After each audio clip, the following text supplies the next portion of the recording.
Welcome to bird media. నేను మీ పవన్ కృష్ణమూర్తి. ఇది చాలామందికి నచ్చకపోవచ్చు, అధికార పార్టీలో ఉన్నటువంటి వాళ్ళకి. దయచేసి తప్పుగా మాత్రం అనుకోకండి. ఎందుకు అనంటే బయట మాట్లాడుకున్నదే మీ ముందుకు తీసుకొస్తున్నాను కాబట్టి. ఇటీవల నరేంద్ర మోడీ గారు కాన్వాయిలు తగ్గించుకోండి, ఇంధన వనరులన్నీ కూడా మనం పొదుపుగా వాడుకోవాలి అని చెప్పి కొన్ని సూచనలు చేశారు, అందరికీ తెలిసిందే.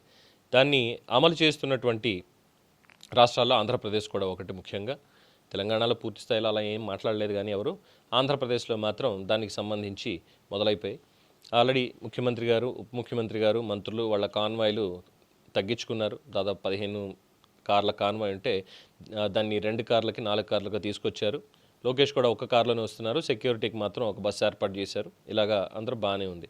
అయితే అవసరమైతే సైకిళ్ల మీద సచివాలయాలకు రావాల్సి ఉంటుంది, అలా ఏం చేయండి అనేసరికి ముఖ్యమంత్రి గారు ఇచ్చినటువంటి ఆ తీర్పుకి, ఆ సూచనకి అనుగుణంగా తెలుగుదేశం పార్టీ ఎమ్మెల్యేలు, మంత్రులు అందరూ కూడా సైకిళ్ళు వేసుకుని తిరగడం మొదలుపెట్టారు. ఫైన్, బాగుంది. అయితే దీనికి అదిగో చూసారా, ముఖ్యమంత్రి గారు చెప్పగానే అందరూ ఆచరిస్తున్నారు అని చెప్పి ఎమ్మెల్యేలు, మంత్రులు సైకిళ్ళు వేసుకుని తిరగడం మొదలుపెట్టారు. ఈ తిరగడం తప్పు కాదు, కానీ దాని ప్రచారం అనేది మాత్రం కాస్త అతి అవుతోంది అని చెప్పి అంటున్నారు. వీళ్ళు వెళ్ళాలంటే ఒక సైకిల్ వేసుకుని వీళ్ళు వెళ్తారు, బాగానే ఉంది. మరి ఆ ఫోటోలు తీసేవాళ్ళు దేంట్లో వెళ్తున్నారు? సైకిల్ మీద వెళ్తున్నారా, లేదంటే బండి మీద వెళ్తున్నారా, లేదు కార్లో వెళ్తున్నారా? దేనికి ఇదంతా? ఆ పక్కన చూస్తేనేమో ఈయన ఒకటి సైకిల్ తొక్కుతూ ఉంటాడు, పక్కన మిగతా వాళ్ళు 4 బళ్ళ మీద రావాల్సి వస్తుంది.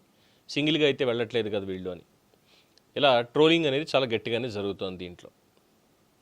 ప్రతి ఒక్కళ్ళు కూడా ఇదేదో కొత్త అయినట్టు.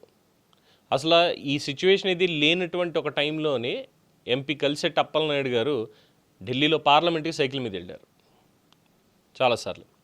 ఆఫ్టర్ దట్ మిగతా వాళ్ళు కొంతమంది, బోడి ప్రసాద్ గారు లాంటి వాళ్ళు అయితే కాన్వాయ్లు ఇవేం లేకుండా పొద్దున్నే బైక్ వేసుకుని ఆయన డ్రైవ్ చేసుకుంటూ ముందుకు వెళ్ళిపోతాడు. చాలామంది అలా కలిసి మాట్లాడి వెంటనే వచ్చేస్తూ ఉంటారు.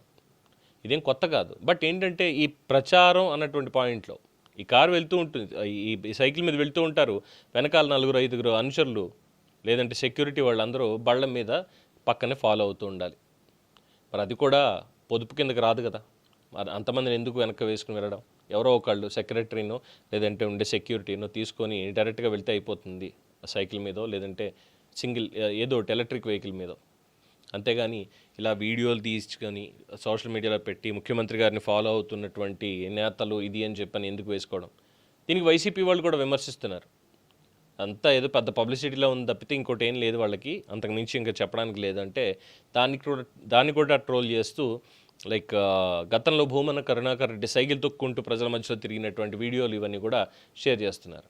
సో ఎవరు ఈ మొత్తం కాన్వాయిల గురించనో లేదు అంటే సైకిల్ మీద వెళ్ళాలనో వీళ్ళ ఆలోచన ఇదేం లేదు. ముఖ్యమంత్రి గారు చెప్పారు కాబట్టి దాని మీద ఒక బజ్ క్రియేట్ చేయాలనేటువంటి పాయింటే, కానీ అంత సీరియస్గా తీసుకుని వెళ్ళేటువంటిది అయితే ఎక్కడా కనిపించట్లేదు అంటున్నారు. మరి చూడాలి.